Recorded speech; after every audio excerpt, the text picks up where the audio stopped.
And that was Welcome to My Church. And folks, welcome to my church. And I want to welcome a man that I've never actually met before personally, but Chuck Wilson from L.A. of Bootlegger Guitar. What the heck is going on? Hey, Paul, welcome. Hallelujah. Welcome to the.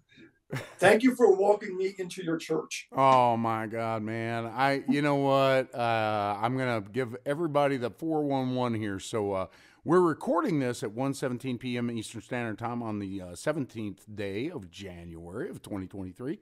And I have been trying to get Mr. Chuck Wilson.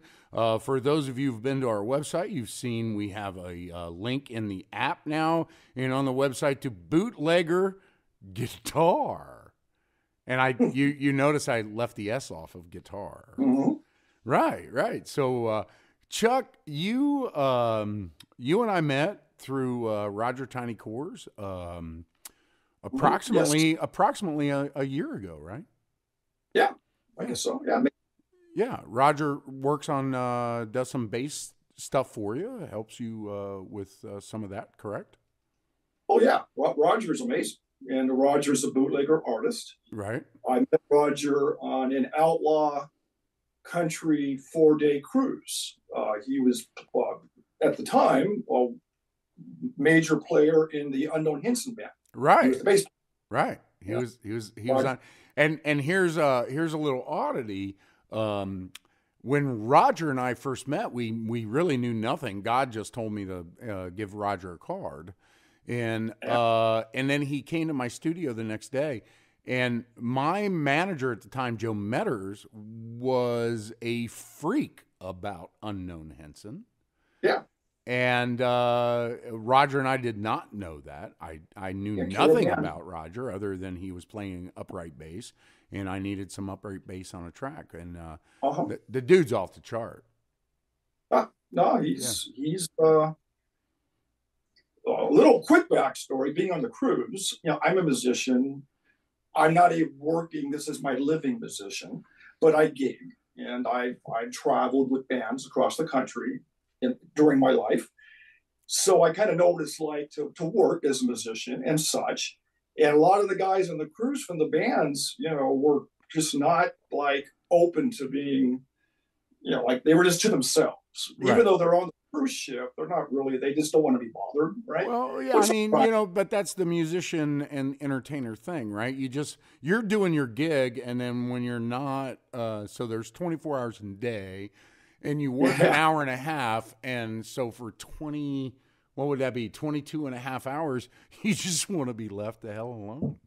Yeah, but they're on a cruise ship sitting at the bar, So anyway, Roger was the exact opposite of that. The first time I talked to Roger, we cracked each other up, and from that moment on, whenever he saw me, I'm 6'2". He would walk up behind me and like put a shadow on me. He's probably like 6'4", 6'5". He's a big man. He's a big dude.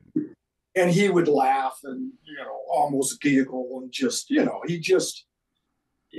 we just became immediate friends. So It was refreshing to meet one of the best musicians on that damn boat.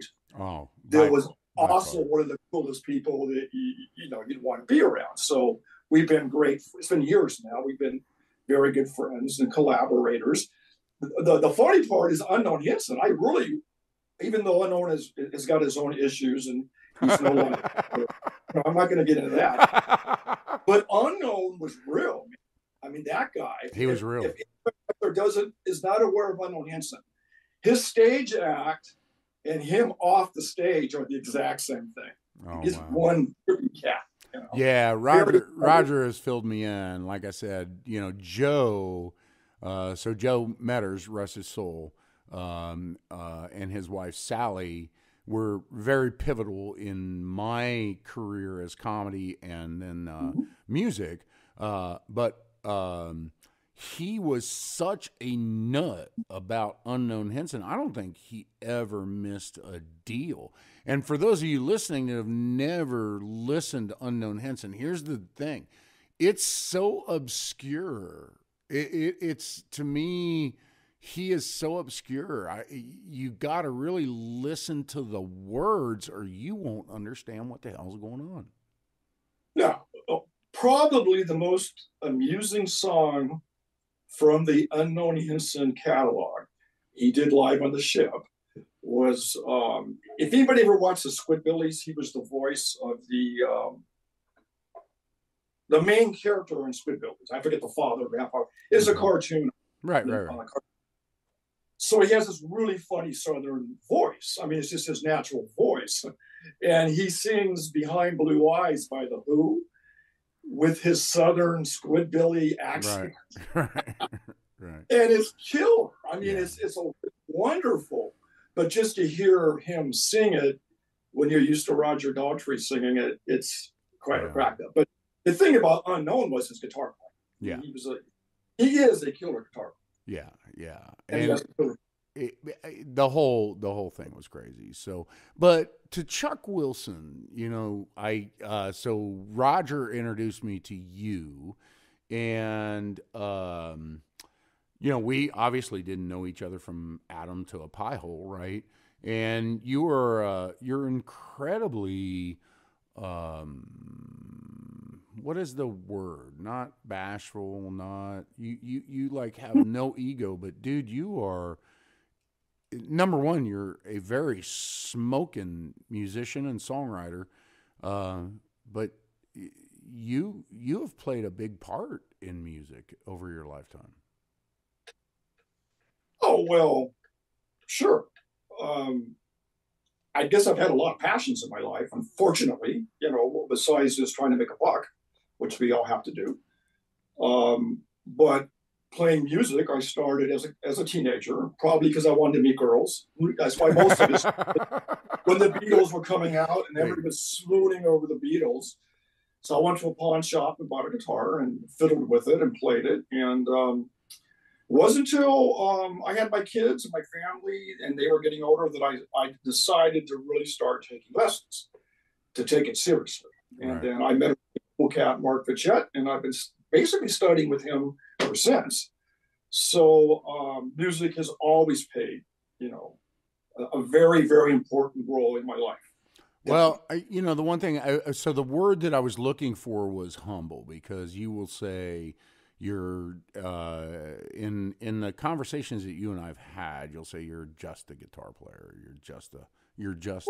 And you're not. You have been around. You've played with massive people. Your influence is kind of crazy, and then all of a sudden, which is what you're holding, you start making instruments to make beautiful music by people that are just as gifted, more gifted, less gifted, but to be able to make an instrument as beautiful as that thing you're holding. Thank you. This is the new Rye. God. The Rye Memphis. And that came from your brain. As such as it is. Some of my designs are a little more like unrecognizable, like a new design or something that is totally unique. This is a single cutaway semi-hollow body, so people might look at it and see similarities with other guitars. But when you start really digging into all the components and the style, and I mean the smallest things like the cut for the fingers here, and there's a lot of amazing amount of individual attention that each instrument what I get into before they go into production. So I don't build guitars. I wish I had that talent. What I did was I had a recording studio in Hermosa Beach. It's still open. It's called Studio 637. I'm now a minor partner in it. And out of the waiting room at the studio, I decided to start selling guitars. So I was picking up boutique guitar companies and selling them. And it was very successful. All the LA musicians or local musicians to my area were coming down and checking out the studio and the guitars. I started learning more about that business, and I'm a NAMM member, going to NAMM and meeting people. So I just kind of, my nature, I just dove into it and said, well, I can do this. and like, I knew, and to this day, I know it has every opportunity to be successful or fail. It's just the nature of the beast. So already accepting that, knowing that I could get into this and be disappointed, I didn't care. I just did it. And it's been a very slow process. Probably the turning point of Bootlegger Guitar, when I was at NAMM, I was having guitars built from use, great guitar factory builder in Seoul, Korea, that I met Mr. Ken Kim, the owner. Right. I working like with his associates and agents and stuff, designing. And we had, he took me to dinner with his family, which was pretty sweet because his family has family in the LA area where NAMM is at. And really got to know each other well. And he came back and said, I have full access to his factory. I have full access to his engineers. And together, I would say, Ken and he's got years and years of experience in the guitar manufacturing and guitar industry. So together, we started, I would have designs I would give him, and then he would engineer it and pick it apart. And together, we would come up with the design. And I haven't had one design since Ken and I started working together that hasn't not been successful. That's amazing. So I'm really proud of that. Well, and for those listening, if you go to bootleggerguitar.com or get in our app, you can go and look. Instruments, Chuck. Instruments to me are art. I mean, they're women, right? Everyone's different. Each one, no matter if you've produced 20 of them or 1,000 of them, have a different sound no matter what. Would you agree with that? Like, no matter what, like that guitar you're holding right now, if you had 100 made, they're all going to have some uniqueness. And that to me is just art. Yeah, I think it's the nature of the instrument. Little pun there. But yeah, it's, you can't, like when you say manufacturer, like there's new companies that everything it's like making a car, excuse me. Everything is like animated and like there's no hands on the instrument. Right. Ken is very old fashioned. He still uses jigs to cut out the bodies and, everything still done as it was 20, 30, 40 years ago. Right. He wants it that way. Right. So it still is a hands-on, hand-built guitar. Well, because that brings a uniqueness, even though there is a jig, even though there is a stack of wood, even though there's, it's like I have 37 violins. I tell you right now, I can pick up each one of them and get it to sing a different love song, right? Yeah. And the guitars, and to really answer your question, that is correct. I mean, each guitar, each individual piece, makes a unique instrument. And does that make you? Let me ask you this. So when you get a guitar back from the factory, okay, or from the manufacturer or whatever you want to call it, do you personally pick that guitar up and make sure it sounds the way you want before you put that out to somebody to buy? Yeah, yes and no. I mean, okay. I pick up the guitar, I hold it, I tune it, I play each string, I make sure the action and everything is correct. And given if I have the abilities, like some time, I love plugging them in and playing them before I send them out. But sometimes it's just impossible. Right. But I understand that. Each guitar, since I am Bootlegger Guitar, I am the owner, I am the designer, I'm the shipping clerk. Well, you're the name. Yeah, you're everything. Christmas time, man. Yeah. You're like, hell, I ain't got time to talk to you, Paul. Yeah, I take 2 hours every day, to ship and go over what I'm sending out. So yes, each guitar is in my hands and checked before I send it out. And I have very few issues with the guitars. It's so important to me to know that um, as a purchaser, that your fingerprint was on it, as opposed to, like if I buy a Martin Custom or something like that, I know the dude who made it is touching it, and I love that about that. Sure. Is because at the end of the day, if it doesn't feel right, in my mind, I want to think he went, screw this shit, and busted it up against the wall. Like, or no, I need to fix something. I need to adjust that neck. I need to do whatever. And that's so, for those of you listening who are not music, or not instrument purchasers, it's very important, whether it's a saxophone to me or whether it's a violin or a guitar, that somebody felt that thing and said, this is right. Yeah. I'm a retired performance rally race driver. So I was sponsored for a while with Lucas Oil. I did a very wonderful yet very dangerous, stupid sport, right?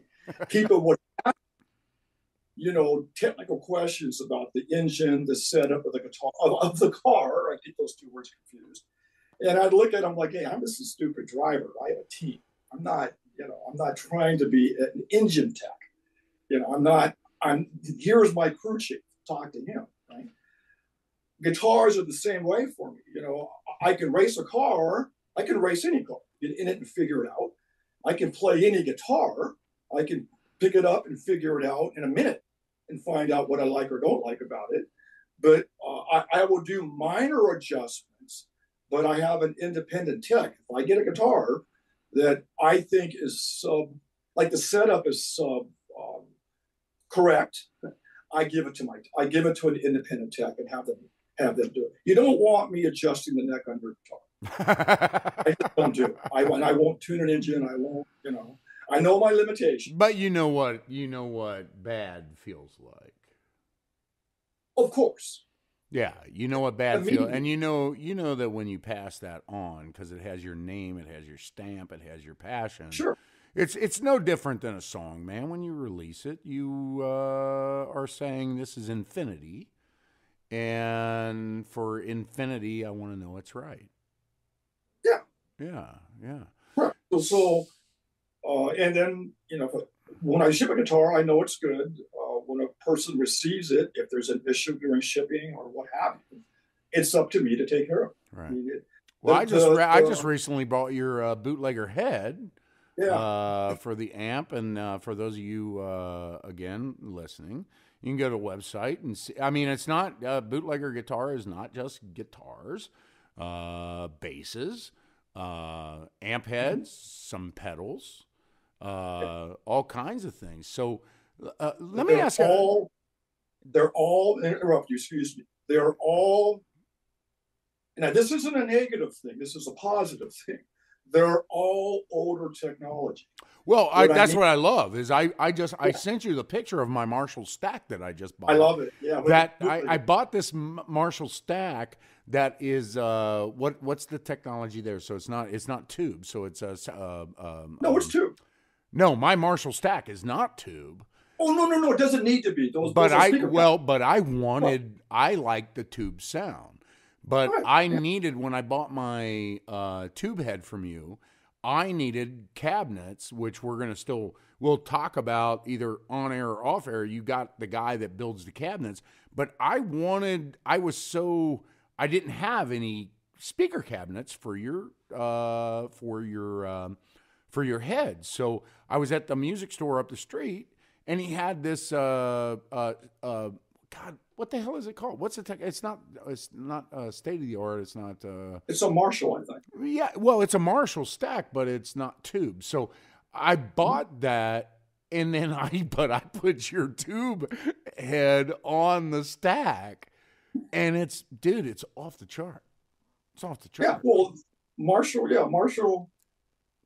It's a Marshall stack. They have their own unique sound. Right. And Bootlegger tube amp, the 30-watt, very loud amp, will fit that perfectly. Man, It's it just takes it to a whole new level. And I had I, when I was a kid, my father bought us a Vox Super Beetle with a mhm, tube, you know, of the course, tube Vox yeah, Super Beetle. And yeah. unfortunately, I took it to a music store to have it reconned, and the guy went out of business, and he stole my frickin' Vox Super Beetle. Yeah, It's gone. nice. I can't. If I ever find the guy, I'll probably do something really bad and horrible to him that Yeah, ends up yeah. putting me in prison. But That's that's too bad. yeah, because it was That's not an that was uncommon he story. bought my father bought that to us in 1974. Wow. Yeah, Yeah. that's not a common story. I've heard that before. Yeah, yeah. I took it. He went out of business. He had been in business forever and a day, and Sad. took it just to have him recon it. And Mhm. next thing I know, man, my tube head and the Super Beetle's gone. But Yeah. yeah, so you're doing that. You're doing. Let me. I'm gonna back up real fast. Um, how long has bootlegger guitar been around? When Yeah, did you I think start? it's seventh year, 7th to 8th year. But when I first started, it was on a very small scale, Right. just a couple. Um, so yeah, I would have to. I mean, I'm 67 now, so like time is Well, you look like you're totally 34, different than man. it used to I swear to God, you look like Eric Clapton. I be. swear to God, you look like Eric Clapton, A man. haircut. You are so Um, sexy. um, time goes by fast, is what I'm trying to say. But it's, I think I'm now in my 8th year, and probably the 5th year of being, working with Ken Kim and engineers, and really saying, okay, I'm going to like I basically took a buyout of the studio so I could focus roughly 5 years ago on bootlegger guitar. So I made the decision To fund your that passion. yeah, well, studio. I mean, I love the brick and mortar, and I built the studio, and it's a great space in Hermosa at the beach. But the day by day running of a recording studio can be very just annoying. Mm-hmm. So with dealing with starving musicians and such. So I saw the avenue that bootlegger could be successful, and it has, and I have stores coming to me. Um, I've yet to find a fit I like, so I still am a uniquely only online. Well, one thing for sure about your website, and I will say this: it's the depiction that you give, the presentation you provide is highly professional, laid out very well. Thank I you. love the videos that you provide of people being able to, one of my guitar players, Danny Kaiser, just fell in love, and I'm going to have to order the guitar for you. We're going to make, because Bootlegger Guitars is going to become our house equipment. And I want it on stage with us because it's not only the tie-in of the name, but the quality of the product. Mhm. And so Danny is just all about your equipment, and the presentation just draws you in. So you've done an extraordinary job of marketing your passion, showing people your passion by the videos that you provide, which for those of you again listening can go in and go to Bootlegger Guitar. You're going to see the videos. I mean, dude, you play with some massive people. You are a blessed musician. You really are. I agree with that. Probably there's a city near me, which is a great place called Rolling Hills. I live at the beach in Redondo. My drummer is the mayor of Rolling Hills, so I consider him the fattest cat I play with. He's a killer drummer, but he's also a mayor of a big city. So I have the mayor in my. We play dive bars. It's kind of a crack up. He's a great guy. I've been able to play with like Patrick Morazes of Yes and Mike Panera of Iron Butterfly, Blues Image, and I mean, this like owning the studio. I played with the bass player from Steppenwolf. I did some stuff with him. I sit in and jam with some of the reggae bands that are on the college circuit, right, out of Hermosa. So yeah, but I've always wanted to be a guitar player that can sit in, not a guitar player that has to be the star. Right. Yeah. And that opens up avenues because a lot of other players, I think they see every opportunity of playing as their ticket to stardom. Right. Like, look at me kind of thing. Yeah. Or I'm the guy that's like, no, man, I just want to sit back with the drummer and riff. I just want to lay stuff down. Well, it's just fun. I think it's fun to just sit and play with people that, number one, have stories. You mentioned Mike Panera. We're trying to get Mike on here. Cool. People that have really cool stories that have poured their heart and soul into what they do. It's nice to sit. Like I will tell you right now, I am beyond honored to have Roger Tiny Coors on stage with me every time he's with me. Mm-hmm. He has played with massive people. He's incredibly humble. He's so quiet, and yet his fingers do the talking. And I want to real fast, because you sent me 2 tracks. I'm going to play Devil Dog real fast. And set this one up just real quick, and we're going to play this. It's 4:21, 4 minutes and 21 seconds. So set Devil Dog up. Devil Dog Road. And tell me about this track just real fast before I spin it up. We were out at a race in the middle of nowhere, and off the freeway there was a sign that said Devil Dog Road. I thought, what the hell? There you go. Who the hell? But then I later found out it was a road going to a Marine base, and the Marines were called Devil Dogs. So it all made sense. Okay. So for me, it became like the idea of a song that represents a challenge. And the challenge is you go out and meet the devil dog, and the devil dog only knows fear. So if you're such a criminal or bad person, you're going to show no fear to the devil dog because you don't show fear to anybody. Right. If you're such a Christian, if you're such a good person that you walk a different path than the other person, then the devil dog's also not going to understand that you show no fear. Right. So the devil dog, he's just confused. Like the devil put him there as like a guard to a road. Right. And he's not supposed to let anybody pass if they show fear. Well, let me spin Devil Dog. And did you solely write this, or did you have a collaborator on it? No, this I solely wrote. All right.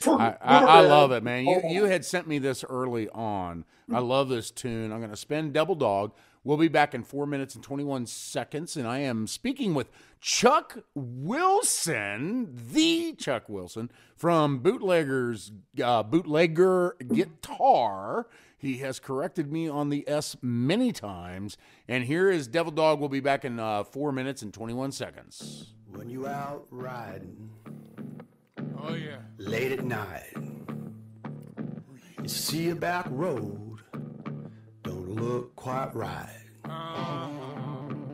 Red eyes piercing, oh yeah, through the fog. Watch out. That's evil, brother. You don't know.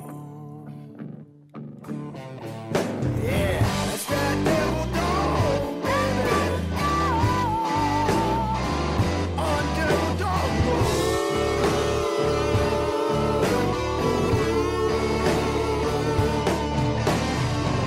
That devil dog, baby. Yeah, on Devil Dog Road.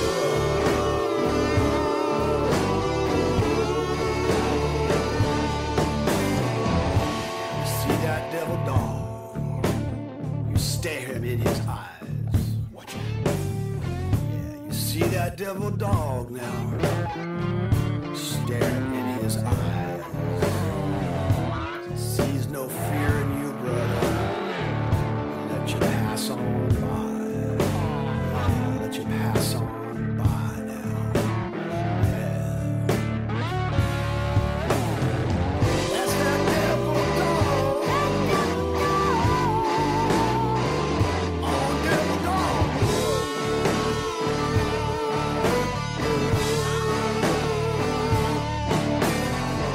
That devil dog. Oh, devil dog.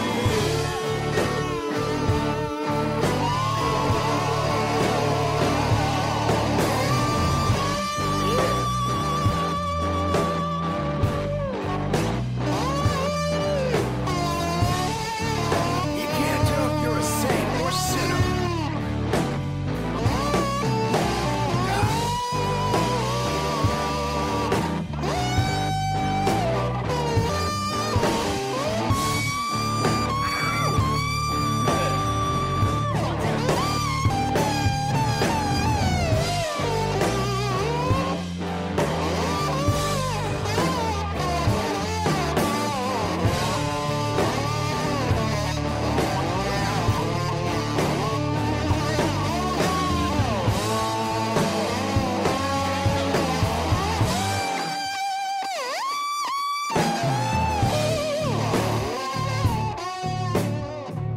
You see that devil dog?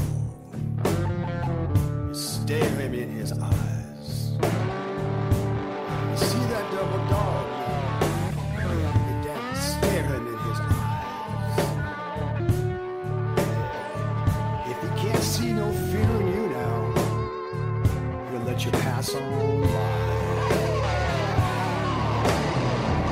That devil dog. Yeah, devil dog. All you can do is smell fear, bro. That devil dog. Oh, devil dog. Can't tell. Devil dog.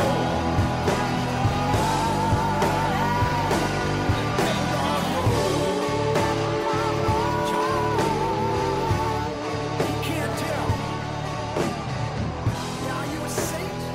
Are you a sinner? Are you walking with the man or riding with the devil? The oxy that I need. And At night, I chew with whiskey.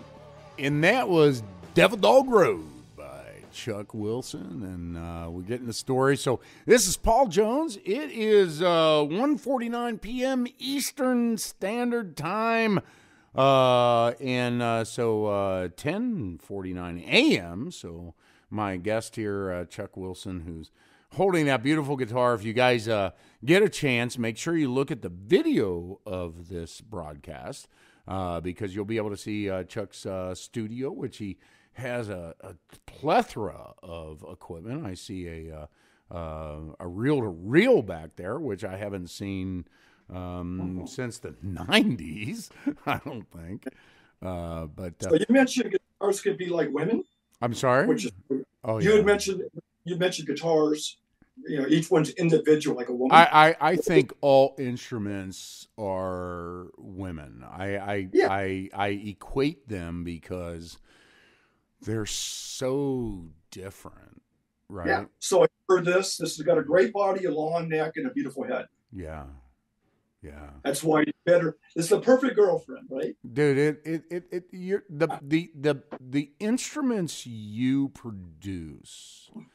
I'm not saying this because you're here. You and I have talked several times on the phone.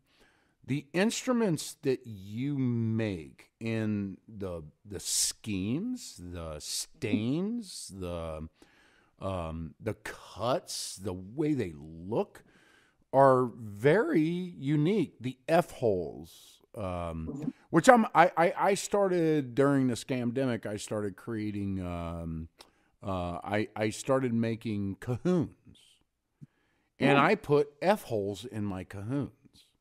Yeah.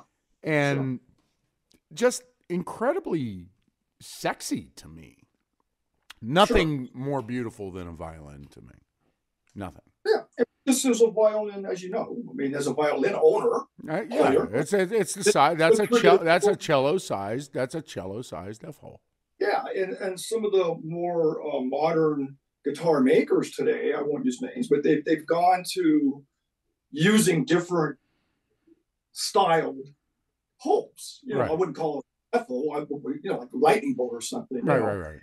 I happen to love the vintage violin look. I mean, the first electric guitar makers out of New York were violin makers. Well, I bought my son, and I'm going to paraphrase, but I bought my son a 1946 Epiphone hollow body guitar, which ironically, if again, I will direct people to the website.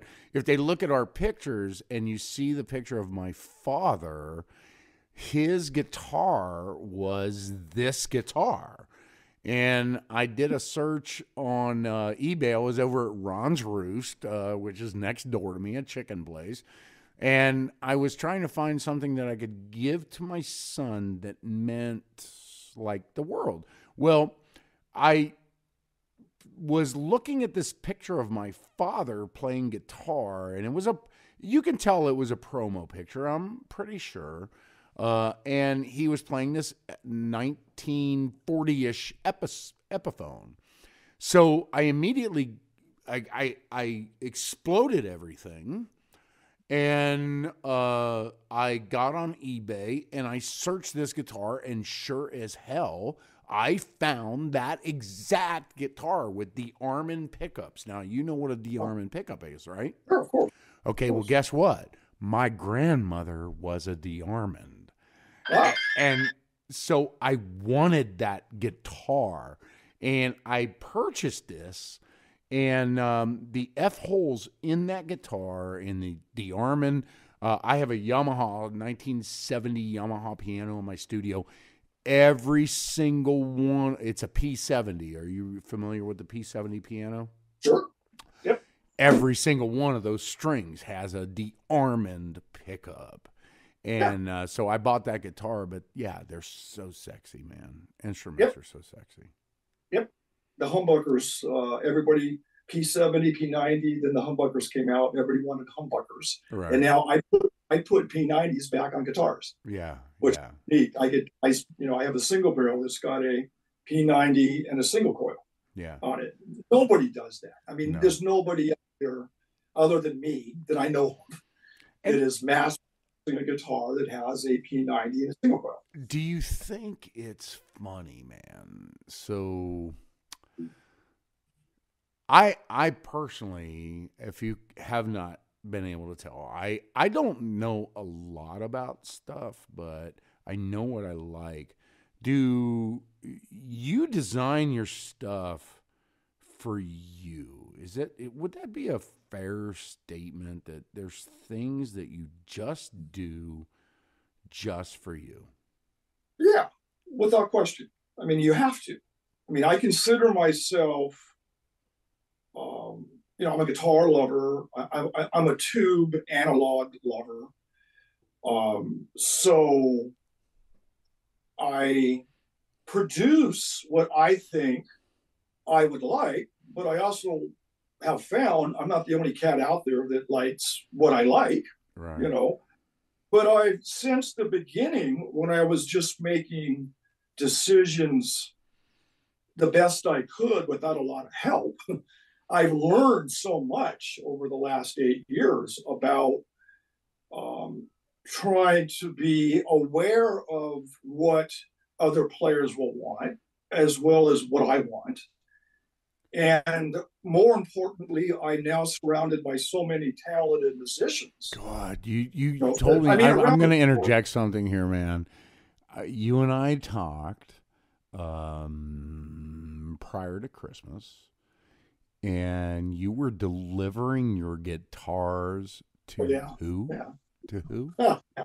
Okay, there's no, like in school they say they want you to proof your answers or whatever.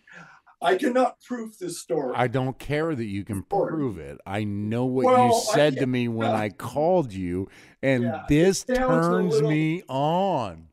It sounds a little hard for me to. You can't even imagine that you said it. You can't even imagine that it was done. When I talked to you, Chuck, you were like a kid in a candy store. How exciting was it? Damn it, share it. I grew up a Rolling Stones fan. First album I ever bought was Flowers, and I still play it to this day. Love the writing and the music. And amongst other bands, but I mean, I've always been a Rolling Stones fan. So my next door neighbor, I won't use his name because I got to keep him private. That's fine. That's fine. Yeah, he's one of the owners or the owner of the company that manages the Rolling Stones tours. So he's always on the road with the Stones, whether it be Europe or the U.S. or Cuba or wherever they play. So he's a really good dude, and he's been great to me, getting me front row seats and backstage passes and such. So that in itself has been terrific, right? Paul, as a guitar player, he knows what I do. So he came to me and said, I was down in my garage tinkering on stuff like I do. And he said, hey, I mentioned your spade to Keith Richards or Keith's text, somewhere regarding Keith Richards. Right. He goes, I want to hand one to Keith Richards. I'm like, oh, okay. That's a little hard to believe, but he goes, no, man, it's cool. He'll dig it because it's a smaller pro full-scale guitar that he can have on the road with him and, use as a, in his hotel room, to be able to work with it. So anyway, I gave him a guitar, and next thing I knew, he was saying, well, Pierre is Richard's tech. And any guitar that goes to Keith Richards has to go through Pierre. I think it's Pierre Tombro or something close to that. So I said, that's fine. Do whatever the guitar is yours to do what you want to do. So he gave it to Pierre. Now, maybe being a little,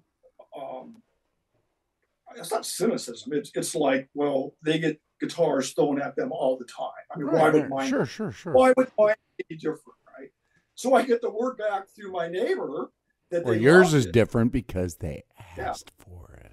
Yeah, well, I first saw a similar design played by Johnny Winter, and that's when I fell in love with the style, with that look. So I got notified that Pierre digs it, and that it's been sent on to Keith Richards, and that per Pierre, it's going to go in the rack on their upcoming Europe tour.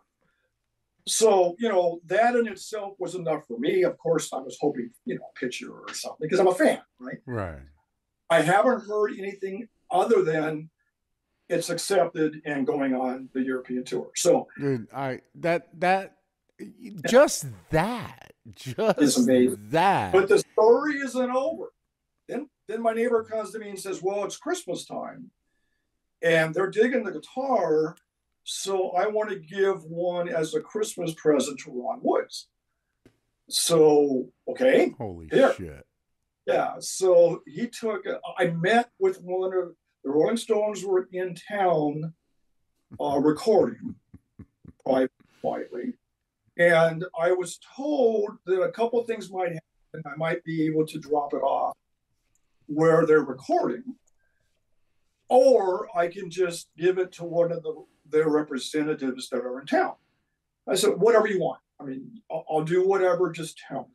So I did get notified by one of the Rollings. That's the day you called me, one of the Rolling Stones. Right. You were on your way out. You were leaving. Yeah. I was on my way to the warehouse to meet with one of the entourage of people that work with the Rolling Stones. And I handed that guitar to him, and then I was told later that it's now under the Christmas tree at Ron's house. Right? My neighbor is in and out a lot. of his home here at the beach. He has 2 homes, and so I don't call him or bug him, but when I see him, he will tell me what's going on. Right. And I haven't yet caught up with him to find out, what Ron was like when he opened it up. But it's just a crazy story, man. It's just it's a testament to I know what you're doing. I know you're doing your passion, and then it becomes a validity, right? It validates how you feel and what you've created, and what a great feeling in your life. Sure, that it's a validation. But like equally to that, I mean, I'm a fan of the Rolling Stones, but like I've got a guy like Tommy Stillwell, who's a Nashville guitar player, and his friends, and they all play bootlegger amps and guitars in the Nashville studios, and when they're gigging, so that's like, from my standpoint, if a Nashville studio artist is sending me videos of him playing in different bands, through a bootlegger amp and guitar, I mean, that's equally special for me. Oh, 100%, man. 100%. Yeah. It's just it's crazy. So I'm going to ask you, because out of respect for your time, we've got about 10 minutes less. I want to spin Del Rio Road, which is 256. So that's going to take us to whatever. But are you able, dude, I want you to play me something. So plug that guitar in. You got 2 minutes and 56 seconds to plug that guitar in and play me some shit. Is that fair enough? And you know what? Don't worry about. Trying to figure out what I'm going to plug it into. I don't care. You got enough crap there to skin a cat. So I'm gonna. Do you want to set Del Rio up at all? Do you want to set this up and tell me a little bit about this?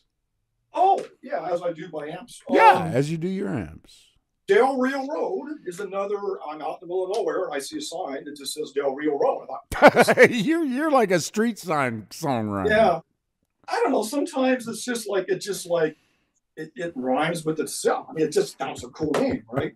And it wasn't it's out in the middle of the desert. It really wasn't. It just looked like a bunch of like 1940 homes on a dirty road, a gravel road, right? All right. So it just came to me, and then, but the song has changed now so much. You're going to hear the first recording of it. It now has changed more into a Vietnam veteran coming home. Okay. To Del Rio Road. So you're not going to hear that in this recording of it, but sometimes my songs are like they have their own life and they develop over years. Right, they're progressions. Yeah, well, because it doesn't, like, it ends the story. Like, it's kind of like the song itself is like, well, it's cool, but what is it? It wasn't fit. Right. So, okay. I can explain that. Now, I'm going to ask you real quick before I spin this. Are you let me see. How old are you? Yeah, I'm now 67. Are you would that put you in that era? Yeah. No, I registered for the draft for Vietnam. About 2 years. I'm about a year and a half to 2 years outside of being drafted. I was registered. Okay. I have friends that I played basketball through school, so I had friends that were a year ahead, year older than me playing ball with. All right. That's cool. That were drafted. Okay.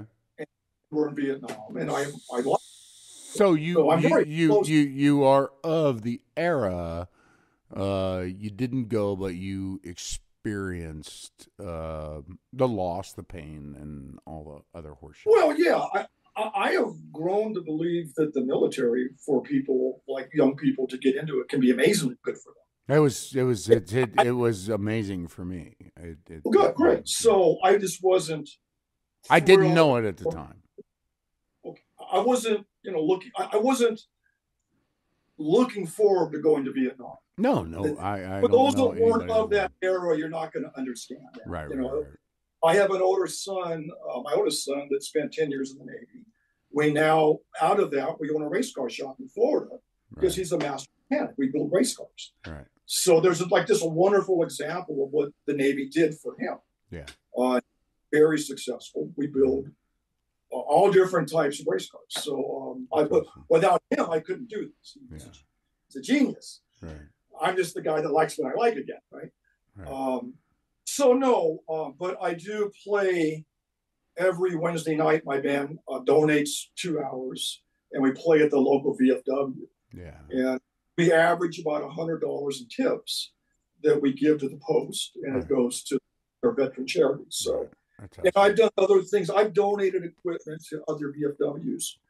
I'm definitely trying to put Bootlegger Guitar and/or my music in line with helping veterans.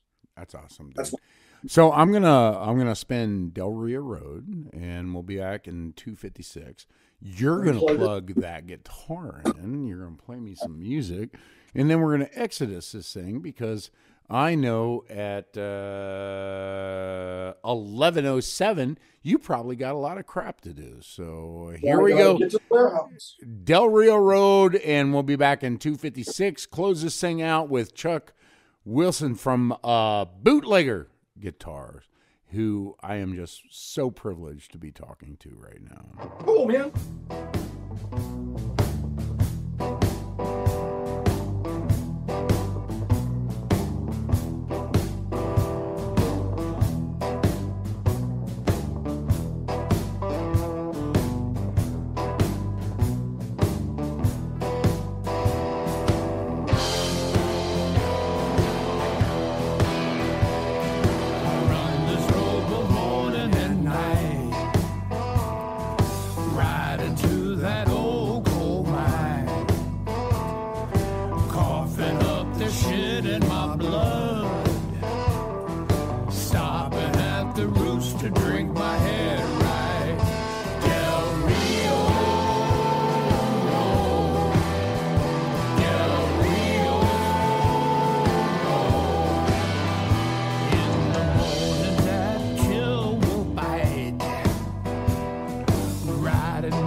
And that was Del Rio Road. And this is Paul Jones coming to you live from the Bootleggers Music Group radio station.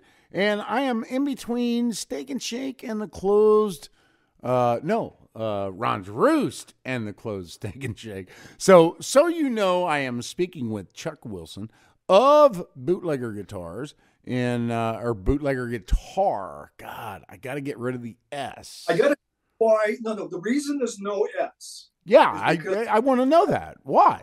Late at night, I was sitting up sipping whiskey and thinking about, well, I need a name for my guitar company. So I just went to one of the URL buying sites, whatever. I plugged in bootleggerguitar.com, Right. and it was for. Okay. All right. So I go, that's it. Well, I you mean, know, like so that bootlegger. What? Okay. So what is your definition of why bootlegger guitar? Are you breaking? Are you breaking the rules? No, it's more of a outside of the establishment or the norm, right? Okay. It's All right. doing something legal or illegal your way. That's how it represents to me. But I love whiskey. I love racing cars, There you go. and both of those came out of Prohibition and bootleg. So and I don't know if you and I ever discussed this. So when we got involved in the music, so I'll do a little, I don't know, yin and a yang for us. So when we got involved in the music, the guy that I was producing music with, Ulrich Ellison, if you've never heard of him, Chuck, go look this dude up playing a guitar. He is from Turkey.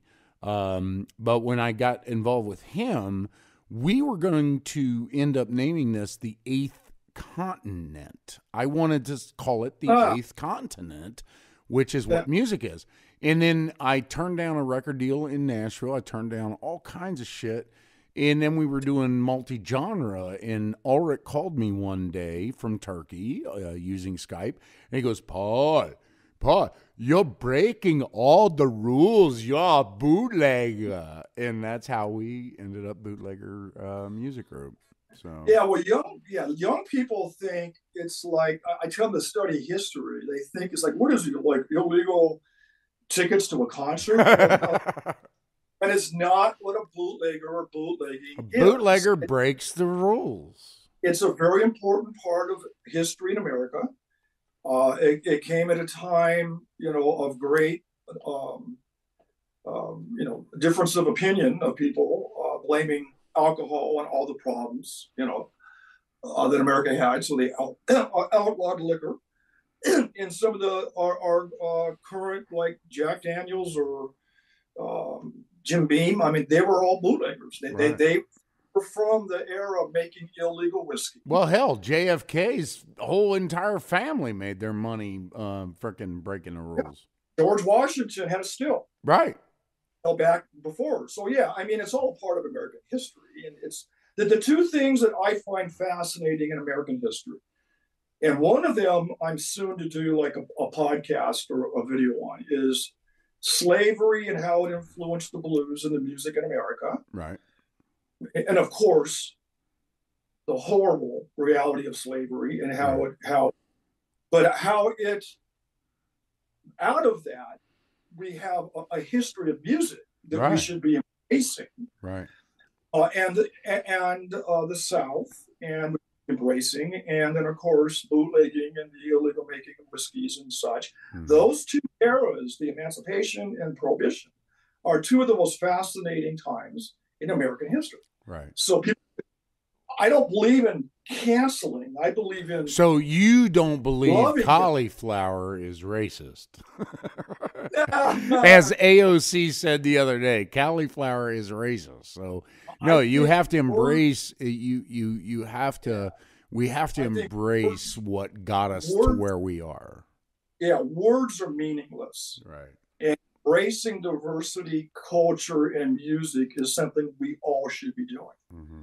Destroying history is a path to our own destruction.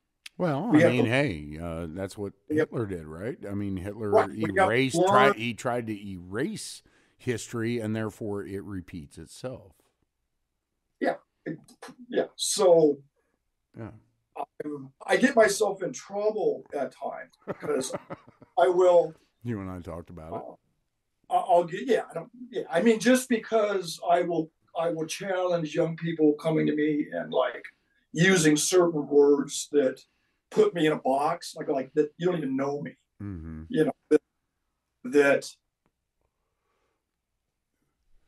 it isn't about saying catchphrases. Right. It's about how you act and treat people.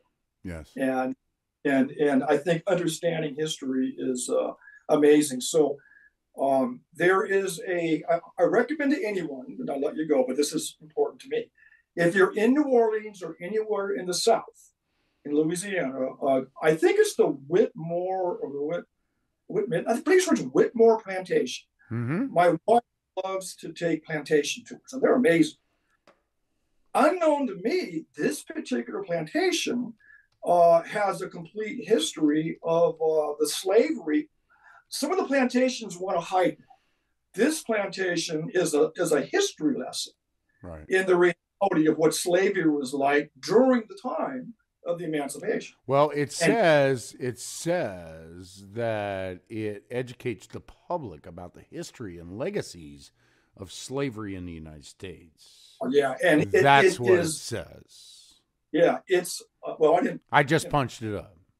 Usual me, I'm just following my wife where she's leading me to. Yeah. And I ended up there. I thought, this is absolutely, I mean, it was bringing tears to my eyes because I could relate everything that they were telling us to music and my understanding the history of the blues. Right. You know, it came from the call and response, chanting in the fields and all the way. And today, as a old white man that loves Black writers of blues music, right? You know, I played in front of some rather diverse crowds, and I've wondered, like, well, how am I going to be thought of or perceived, received? Yeah. Doing Muddy Waters, you know, whose family came from slavery. And I've had people come up to me and say, man, I haven't heard that song in 20 years. I'm so happy you're here. Right. You know, and it just made me, you know, so joyful. Yeah. That, you know, you can go and represent this music correctly. And, you know, people are so graciously thankful, you know, that it's like singing history, right? Yeah. It's you know, so I say this is a Muddy Waters song. This song is about that's what music is. It's like my grandfather Kennedy Jones, who created thumb pick style guitar playing, and the people that he was with, and what he did. You know, I listened to his tapes. You know, he's in the Smithsonian, and I have the tapes of that interview, and you can listen to the interviewer become very uncomfortable with how Jonesy speaks, but yet that is who he was, and he had the highest regard for those musicians, whether black, white, or indifferent. And it was, to him, it was about the music. It was about what I'm saying. So again, out of respect for your time, play me something, and then let's close this thing out. And I know you got guitars to ship, and play me some stuff. I'm not plugged in, so I don't care. I don't care. I don't care. There you go. When you're out riding late at night, you see a back road don't look quite right. Red eyes piercing through the fog. That's evil, brother. You don't know that devil dog road. the unplugged version. The unplugged, totally unplugged version. Chuck Wilson, thank you so much for spending a little bit of time for me. You were with me 68 minutes, so I'm 8 minutes over what I promised you. And no problem, so they can find you at bootleggerguitar.com. They can order whatever they want to from you, and you will personally take care of that for them. And I will talk to them even. Yes, you will talk to them. You answer your phone. So that was Chuck. I've been talking to Chuck Wilson, and here's what I'm going to do. I am going to punch up a a song that we It's just what people know what released they are. called I get people that are like so surprised they're talking to me directly. It's funny. I'm going to punch up 2 rocking chairs, say goodbye to Chuck Wilson, and then we will go back to the autopilot. So here we go. Here's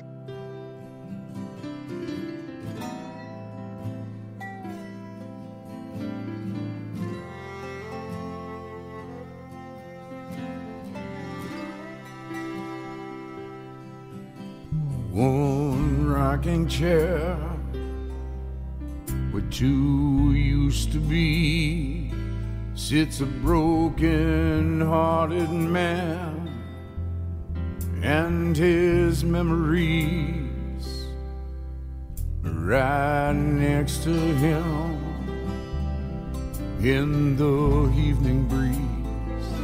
She sat by his side so faithfully. Now he sits on that porch every night, staring at that empty space by his side. I can't bear the pain I feel inside, that someday there may be one less rocking chair in my life.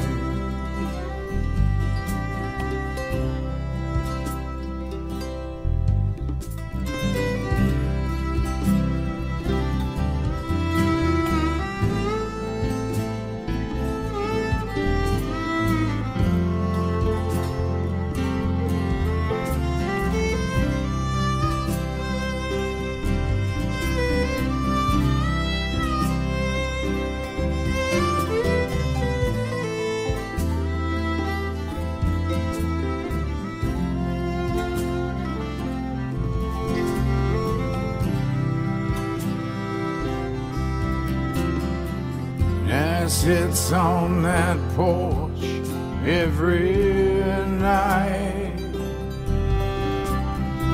staring at that empty space by his side. I can't bear the pain I feel inside, that someday there may be one less rocking chair in my life.